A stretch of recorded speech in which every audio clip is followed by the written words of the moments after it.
In this video we're going to look at how we can manage our risk library. So if we click on Risk Library, this contains a list of every risk that we have ever added to Scout's RAM. So we can get more details about a risk by clicking on the plus sign next to it. We can see how many risk assessments that risk is used in, and by clicking on the number, it'll tell us which risk assessments that is.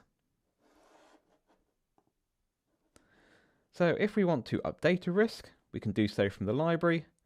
If we click on Edit, we can make any changes that we want to the risk, and every risk assessment which is using this risk will also be updated.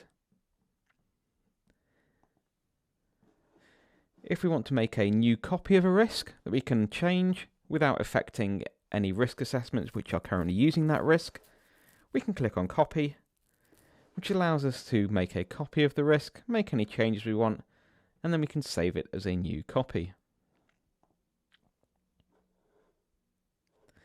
If we want to delete a risk from the risk library, we can click on Edit, and then we can click on Delete Risk. So we'll just give you a little warning just to let you know that in deleting a risk, it will be deleted from the risk library, any risk assessments currently using it, and if the risk is linked to OSM, it will be deleted from OSM as well. Please make sure you are certain that you want to delete this risk, because in deleting it cannot be undone.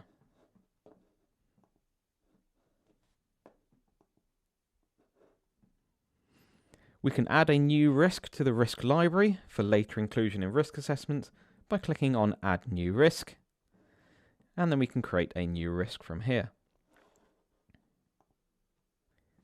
If we want to search our risk library, we can do so using the custom search builder.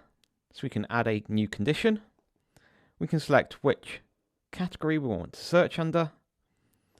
So for instance, we might want to look up every risk in the category of hiking. So this will then list all risks which have been categorized as hiking. So we can add a second category if we maybe want to bring up all risks which relate to both hiking and hiking during COVID. So we could change that the search parameter to all, and then add a second condition.